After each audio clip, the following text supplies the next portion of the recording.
El Movimiento de Unidad Plurinacional Pachacuti presentamos al país un plan de gobierno de 7 ejes, de las cuales los temas más importantes hemos presentado en el debate presidencial.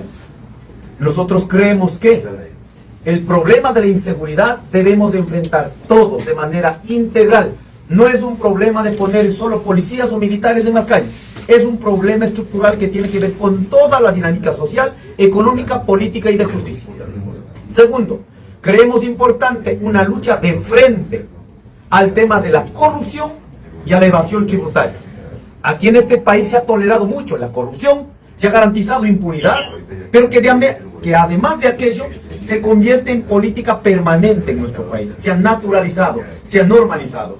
Por ello nosotros hemos dicho, si queremos una fuente de economía real, palpable, legal, necesitamos luchar contra la corrupción. Este país tolera más de 3.000 millones de dólares al año. Más de 3.000 millones de dólares al año. Pero así también evaden más de 7.500 millones de dólares al año.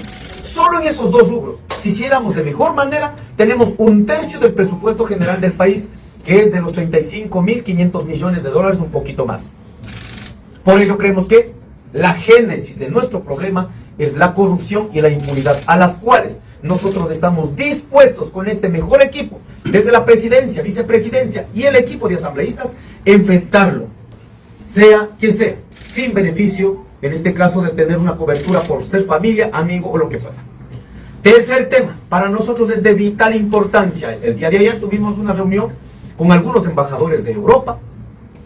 Necesariamente, los países en el mundo cuidan lo que tienen. Nosotros creemos en nuestro gobierno que debemos proteger de mejor manera la capacidad productiva nacional. Aquí estamos hablando en las 3 dimensiones de la economía. La economía primaria, la secundaria y la terciaria. Pero sobre todo a los que estamos en el sector primario, los agricultores de la costa, de la sierra, de la Amazonía, en sus dimensiones, en todos lados sufrimos las mismas consecuencias, los mismos problemas. Por ello decimos, si las manos laboriosas de nuestros agricultores, de nuestros ganaderos, de nuestros artesanos, pequeña, mediana industria, están sosteniendo la economía, entonces los ecuatorianos deberíamos ser, los 18 millones de ecuatorianos, deberíamos ser los primeros, el primer mercado nacional. Porque en este momento se está privilegiando que productos importados estén dañando la producción nacional. Nosotros creemos que hay que aperturar al mundo, sí, pero sin sacrificar la matriz productiva nacional. Necesariamente necesitamos una economía complementaria, capacidad de producción nacional y una posibilidad de articulación con la economía internacional, que sean economías complementarias. Ahora, en este proceso, el Ecuador ha firmado diferentes acuerdos comerciales con diferentes países, pero el último que está en vigencia, con China, realmente sentimos que hay un problema instalado, que estamos bajando la capacidad productiva de nuestro país y estamos dañando la producción nacional. Un cuarto tema nos parece importante sobre derechos. Derecho a la salud, a la educación, no pueden ser procesos privatizados.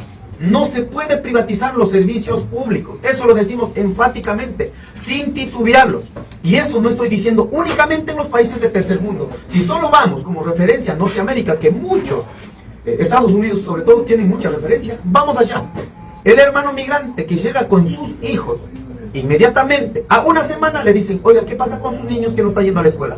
Inmediatamente te ofrecen la educación y te garantizan. Para que exista esa garantía de esa educación, todos los ciudadanos, seas norteamericano o seas trabajador externo, pagan impuestos. En consecuencia, nosotros creemos que debemos fortalecer la capacidad de recaudación, hacer respetar, y que los servicios públicos como educación no pueden ser privatizados, sino es una responsabilidad estatal y de la ciudadanía. De la misma manera, la salud no puede ser privatizada, y así también el sector de la energía en el Ecuador, sobre todo la capacidad instalada, centrales hidroeléctricas principalmente y termoeléctricas. Las empresas instaladas que tienen ya capacidad instalada no pueden privatizarse, se pueden aperturar a nuevos proyectos que empiecen desde cero, porque si no estamos mal acostumbrados en este país, miramos que hay una contaminación de corrupción, ponemos como pretexto aquello y acabamos vendiendo infraestructura que fue levantada con presupuestos, salidas de nuestros bolsillos o de la explotación de minerales o del petróleo, y como está cayendo, simplemente decimos, esta empresa no sirve y vendemos a precio de gallina muerta. Eso no puede suceder. Hay que repotenciar todas las empresas públicas y la plata que sale de allí tiene que ayudar a levantar la economía en el Ecuador, sobre todo en el sector, en el fisco. Ahora, en el sector energético, si queremos ir a nuevos proyectos energéticos como eólica, geotérmica o también fotovoltaica, listo, como es proyectos iniciales, desde cero empezamos un proceso integral, economía pública, privada y comunitaria, que se integren las diferentes formas de hacer economía en el Ecuador y que no acabe acumulando solo ciertos sectores. Un siguiente tema que queremos importante, dejar claro al Ecuador: somos uno de los candidatos de los 16 binomios. Esta candidatura, Leonidas dice que a Tiusca Molina representamos lo que entendemos sobre la plurinacionalidad y la interculturalidad. La plurinacionalidad y la interculturalidad no es tarea solo de los indígenas, es una tarea de los blancos, mestizos, cholos, montubios, indígenas, afros. Respetar estas identidades, capaz de que podamos construir una sociedad tolerante. Por ello creemos en este apartado el respeto absoluto a los derechos individuales de todos los ciudadanos, derechos de los pueblos indígenas, de los campesinos, que ahora en el 2021 el Ecuador firmó esta adhesión a nivel internacional sobre los derechos de los campesinos, derechos de los hermanos afros, de los hermanos montubios, como derechos declarados en este momento en el artículo 56 y 57. Pero además de eso, cualquier ciudadano ecuatoriano o cualquier asociación, cualquier colectivo tiene derecho a la consulta ambiental, por ejemplo, que no pasa únicamente por la decisión de ser o no ser indígena. Estos temas creemos que podemos lograrlo si logramos institucionalizar la plurinacionalidad, la interculturalidad, y los derechos no pueden ser interpretados como hemos visto en los últimos años. Así que, queridos hermanos de los medios de comunicación, extendiendo mis debidas disculpas, más bien voy a atender a las preguntas, a las inquietudes. Este sería el marco general sobre las cuales levanta nuestro programa de gobierno y ofrecemos esta propuesta que podamos sumar todos los ecuatorianos a este sueño de querer transformar nuestro querido y bello Ecuador. Una situación que quizá en la evasión de impuestos no se pueda constituir en una especie de acto de corrupción, tomando en cuenta que sin recursos definitivamente los países no avanzan. Y quizá en este contexto, ¿de qué manera se podría cobrar casi que sin contemplaciones a aquellos que históricamente se han venido prácticamente enriqueciendo a costa de todos los ecuatorianos? Debemos entender, todos los ecuatorianos trabajamos, todos, absolutamente todos. Y los que pagamos el impuesto al IVA, nunca estamos pidiendo de favor que nos regalen un centavo, todos pagamos. Un profesional que gana de pronto, facturas $800, te aseguro que a tu cuenta va a llegar $653. El resto, la diferencia, va directamente al Estado. Lo que decimos, para que pueda haber impuesto a la renta, que haya grupos económicos fuertes, es gracias al trabajo de la gente. No es solo la inversión, cuidado, es la inversión, pero complementado con el trabajo de la gente. Para que exista ese trabajo, también necesitas utilizar recursos naturales como agua, condiciones climáticas, ecológicas, para que pueda garantizar esa unidad productiva. El tema es que si ganas allí, lo que tienes que hacer es pagar los impuestos. Primero pagar los impuestos, luego no sacar la plata, guardar afuera. Y aquí quiero decir a los empresarios que muchos me han satanizado, ¿crees o no crees en aquello? No, señores. Si un ecuatoriano, un agricultor, no saca un solo bendito dólar afuera, si ganas $1, aquí recreas y aquí inviertes. En consecuencia, se tiene que ser como una política de justicia. No puedes ganar acá, no pagas impuestos, evades impuestos, y como en el país en este momento estamos en riesgo, sacas a guardar afuera. De acuerdo a los datos del Banco Central, que no son mías, del Banco Central, institucionalmente hemos sacado 35 mil millones de dólares. Plata afuera, decimos, necesitamos inversión extranjera. Oiga, los extranjeros van a venir a invertir solo en el momento que usted demuestre al mundo que sí quiere al país. Invierta en el Ecuador, invierta desde cero, programas y proyectos que permitan emplear a la gente. Pero no pueden venir a decir, sacas la plata afuera y necesitamos inversión extranjera. Y hay que dejar claro, dos únicos rubros que ha aperturado el Ecuador para la inversión extranjera: petróleo y minería. En las otras actividades económicas prácticamente no ha habido. ¿Por qué? Porque hemos indicado al mundo que hay riesgo, y si tienes riesgo no van a venir. Por eso invitamos como un acto de justicia. Si queremos indicar al mundo que es posible sacar en adelante, primero inviertan ustedes. Por eso nosotros hemos dicho, muchos tienen referencia a Estados Unidos, así que vamos a poner la referencia de Estados Unidos. Usted puede aperturar un negocio, no entra más en burocracia, listo, funciona en Estados Unidos una iniciativa económica. Pero asimismo pagas impuestos, los tax. Si es que usted empezó evadiendo 1 año, 2 años, 3 años, digamos que en el mejor de los casos evadiste impuestos 3 años. Pero te aseguro que Norteamérica no te criminaliza. En el momento que sea, te cobra porque te cobra impuestos. En el Ecuador debe haber una política así. Señores, ustedes no pueden pasar. Yo tengo aquí la lista. De pronto estamos solo ahora contabilizando, estamos contabilizando únicamente de los últimos años. Miren cómo reciben grupos económicos importantes. Han aportado al país, sí. Desde el 2010 al 2024, en lo que se llama exoneraciones, incentivos y beneficios tributarios, ha ido más de 60.000 millones de dólares. Entonces, ¿cómo queremos sacar el país en adelante? Señores, pagamos de acuerdo a nuestro trabajo. Y además de eso, cuando la gente dice, este señor no quiere... Miren, si somos gobierno, gobierno de justicia, social, económica, política. Solo 27 grupos, 25 familias, perdónenme decir así, 25 familias, de acuerdo al sistema de rentas internas, deben 774 millones de dólares. 25 familias. Entonces, si esto produjeron en el Ecuador, lo mínimo que deben hacer es cumplir con aquello. Por ello nosotros decimos, una política de recaudación de impuestos, lo que esté en el sistema no se puede regalar más. Los que evaden impuestos, que evadan, pero debe haber una justicia tributaria capaz de que si es que has pasado un año, 2 años, en el tiempo que sea, tiene que haber un mecanismo de recaudar eso, porque todos los ecuatorianos pagamos impuestos. En el tema de justicia, usted es partícipe de una reforma total o parcial de la Constitución, más que todo el Código de Menores, que hoy en día son utilizados para delinquir y para matar. La justicia necesita cambiar estructuralmente. Primero, para empezar, no puede haber una justicia metido la mano desde el poder político. En el momento que tienes controlado la justicia, no se sabe si son o no son, dejan en duda. Por lo tanto, independencia de funciones. Y esto la decimos porque nosotros hemos sufrido esa consecuencia de la metedura de mano a la justicia. Entonces, la primera regla, hay que dejar lo que dice la Constitución, independencia de funciones. Para los que son, hay que perseguirlos hasta el último y tienen que pagar la justicia. Segundo, en este momento tenemos que mirar, ¿por qué están reclutando a nuestros guaguas? A los niños de 8 años, de 15 años. Muchos han dicho, listo, mano dura, hay que ir con todo, hay que legalizar, que vayan a la cárcel como adultos desde 15 años. Algunos en el debate presidencial propusieron, ¿no es cierto? Nosotros creemos que debe ir acompañado, sobre todo con condiciones básicas para resolver el problema de los niños. Si no, el crimen organizado, el narcotráfico, las mafias están utilizando para evadir la ley. Evaden la ley, garantizan impunidad y lógicamente trasladan el malestar, la indignación a los ciudadanos. Por eso no debe ser solo mano dura. No podemos decir en este momento, listo, vamos a ir contra esos muchachos de 12 años, 15 años, tienen que ser sancionados como adultos y listo. No puede quedar en la retórica únicamente de violencia. Listo, vamos a enfrentarla en las calles, como corresponde. Pero asimismo, el Estado debe dar garantía, políticas sociales. Le aseguro, si damos alimentación, si solo mejoramos la alimentación en el sistema escolar, si solo garantizamos una buena educación, si solo garantizamos espacios de recreación, muchos guaguas no van a ser reclutados por este grupo de crimen organizado. Pero si dejamos en la desbandada, vamos a seguir teniendo guaguas de 11 años, 15 años, 8 años, 15 años, en este caso, alimentando al grupo de delincuencia en este país y lógicamente los ciudadanos que queremos de manera inmediata. Listo, mándenle a la cárcel como adultos. Pero más cárceles, esto no va a resolver. Por ello, en nuestro programa de gobierno hemos planteado de manera integral.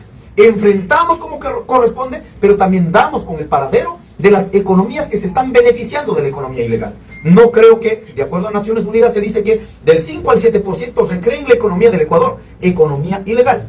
No creo que esté llegando a los muchachos que están siendo de 12 años, 15 años, sino hay jefes. Por eso creemos importante que hay que asfixiar la economía criminal de todo, no solo de poco. Ayer, no sé si fue en redes, y la pregunta es, por favor, si me confirma, o puede ser algún troll en redes, no sé, pero por favor, la pregunta es, ayer circuló una información en el sentido de que usted había manifestado que en las movilizaciones se gastó 200 millones de dólares. ¿Esto es verdad lo que usted dijo?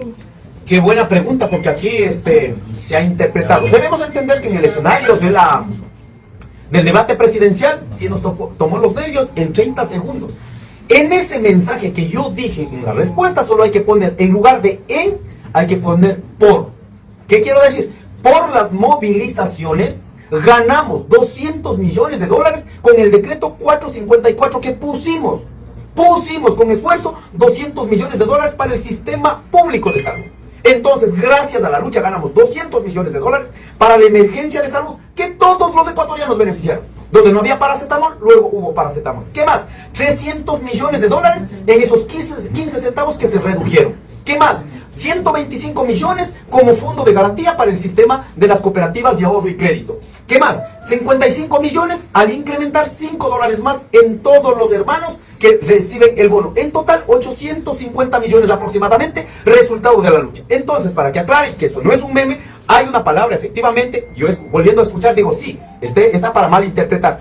Pusimos en las movilizaciones, lo que hay que poner es, pusimos por las movilizaciones al sistema de salud $200 millones. Por favor, en este momento pueden ingresar a Google, vean el decreto 454 del 17 de junio en el marco de las movilizaciones se garantizó para el sistema público del Ecuador. Señor candidato, usted Yo no hizo recuerdo una esa aseveración recurso, sobre pero todo... ¿quiénes lo ayudan con esos recursos? Los $200 millones es plata del Estado que se fue al sistema de salud pública. ¿Ya? O sea, si no hubiéramos salido a luchar, el gobierno de Lazo no hubiera decretado en emergencia y no habían esos 200 millones. Entonces, con nuestra lucha, se obligó al presidente Lazo que saque el decreto 454 y ponga $200 millones para todos los ecuatorianos, mejorar en algo el sistema de salud en junio 2022. Señor candidato, usted hacía referencia a la presidenta del Consejo Nacional Electoral, Diana Tamain, sobre el tema de los recursos, la vigilancia de los recursos en campaña electoral. Así es. Primero, ese video, no sé de dónde salió, quién grabó, cómo sucedió, me sorprendió realmente. Yo en mi condición de ciudadano y luego también como candidato, en el lugar donde nos permitieron estar mientras llegue el debate, la señora presidenta pasó saludando. Yo aproveché para decir mis molestias como ciudadano y como candidato. Un sistema democrático, hay una autoridad, la máxima autoridad en este proceso de democracia, en este proceso electoral, se llama Consejo Nacional Electoral. Si nosotros tuviéramos un Consejo Nacional Electoral que controle, no sería necesario esperar al juez de contencioso electoral para decir si es o no es. Usted, como autoridad, lo único que pide es que haga cumplir la Constitución y el Código de la Democracia. No es justo que tengamos un candidato, un presidente candidato, utilizando recursos de todos los ecuatorianos. Incluso yo puse una referencia que seguramente se nos salió. Dije, mire, nosotros, en las condiciones irrisorias que tenemos que enfrentarla, pero tienes un presidente, diciembre, enero y febrero, pagando a más de 80,000 jóvenes $400 por 3 meses, multiplique, salen $96 millones. ¿Plata de quién? Plata de todos los ecuatorianos. ¿A favor de quién? A favor, en este caso, de una candidatura. O la entrega de las cocinas de inducción, o la utilización de $5 millones en contrato para TikToks.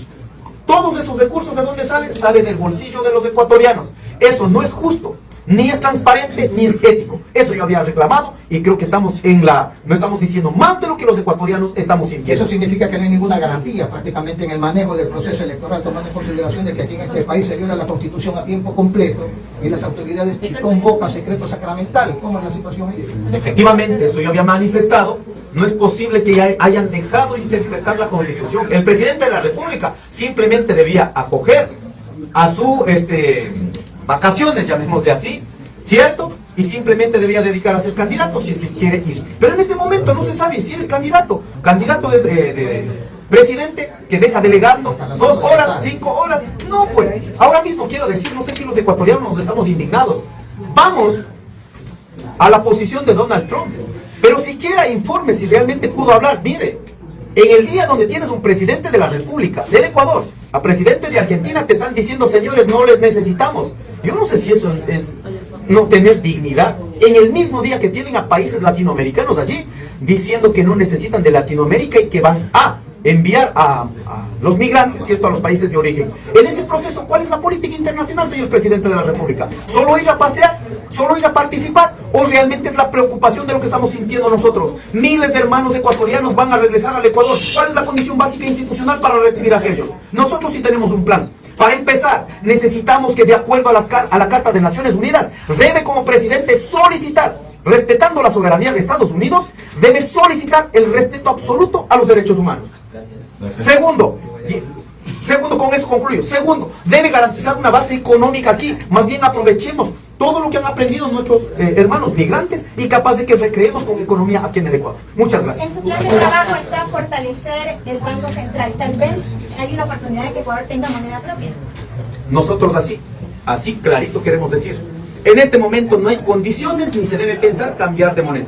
Hay que mantener la dolarización, hay que garantizar una recreación de mejor manera de la economía ecuatoriana En este momento nosotros ratificamos, el Banco Central no es solo para cambiar moneda, el Banco Central tiene que ser una de las instituciones que permita la planificación económica. Solo vamos a la Junta Monetaria. ¿De quién es? ¿Es estatal? ¿Es una planificación pública o es que está concentrado en la visión de los sectores únicamente financieros? Esos temas, por ejemplo, tienen que cambiar y hay que regular desde una política pública para la cual debe ser el Banco Central. Señor Luis, ¿usted puede haber algún otro debate presidencial? ¿Con cuál le gustaría debatir? Yo quisiera debatir con todos, y no con 1 minuto y medio, sino con un tiempo que realmente sea por temática, que por lo menos tengamos la posibilidad de decir lo que estamos pensando en la profundidad de lo que, desde los sectores que estamos viniendo. Yo creo que al presidente Noboa quisiera que sentemos allí 2 horas con la señora Luisa González, listo, con la señora Andrea González, que también la visión ecológica dentro de del pragmatismo neoliberal necesitamos dejar claro, porque si no también nos dejamos ilusionarnos entre los que hacemos política, y a la ciudadanía estamos pasando únicamente ilusiones. Yo quisiera debatir con todos, no por pose ni por competencia, sino porque sí necesita el Ecuador conocer a los que vamos a gobernar este país, conocer a profundidad qué pensamos. Yo quisiera saber qué piensan de los derechos de las hermanas mujeres, qué piensan sobre los procesos estructurales de violencia que viven las mujeres. Este país, si hubiera garantizado una política de prevención, hubiera ahorrado 4.600 millones de dólares. ¿Quiénes en este momento están haciendo cargo de esos 4.600 millones de dólares? Estoy poniendo como una referencia económica. ¿Quiénes? Las mismas compañeras mujeres. Si solo tuviéramos una política de prevención, seguramente incluso va a ser un ahorro para el sistema judicial. Pero eso no ha pasado. Quisiéramos debatir todos estos temas. La visión ecológica, ambiental, no es simplemente económica, sino la sobrevivencia de los seres humanos en el Ecuador y en el mundo. Señor Isa, la Corte Constitucional ha declarado derechos a los niños trans y forza a que escuelas y colegios respeten los niños trans y toda esta situación que ellos consideran que se está vulnerando derechos. ¿Cuál es su posición?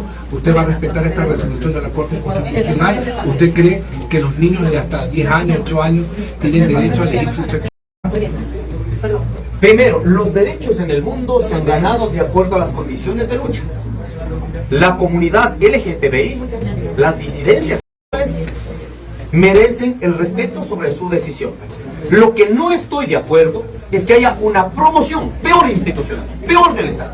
En ese sentido, el Estado lo que corresponde es respetar los derechos, pero no puede meter a inmiscuir, a promocionar ninguna política de género o alguna situación. En ese sentido, creo importante, sobre todo, los niños no pueden ser utilizados o de pronto impregnados, obligados a tomar una postura. Mientras sea una decisión ya con mayor conocimiento, eso será respetado. El Estado no puede promocionar absolutamente nada, pero sí respetar los derechos que garantizan los ecuatorianos, incluyendo la diversidad sexual en el Ecuador. Candidato, ya estamos prácticamente en la recta final de esta campaña electoral con altos y bajos. ¿Cómo está usted previendo trabajar en lo que resta de este proceso y el mensaje especialmente al pueblo ecuatoriano, a los jóvenes y sobre todo a Guayaquil en esta oportunidad?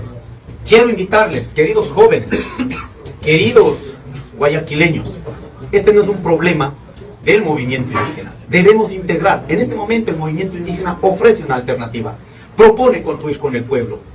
Entendemos la realidad de los agricultores, ganaderos, mecánicos, artesanos, cerrajeros, la pequeña y mediana industria, los pequeños y medianos comerciantes.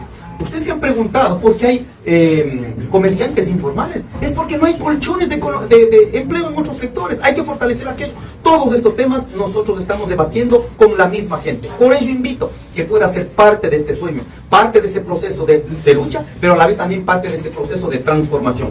Queridos guayaquileños, somos los que entendemos. Aquí de pronto no me quedó mucho tiempo para poder hablar. Los sectores, por ejemplo, de los arroceros, maiceros, cañicultores, bananeros, sobre todo los pequeños y medianos, no se está garantizando que puedan ser retribuidos de acuerdo a su trabajo. Eso tiene que dignificarse.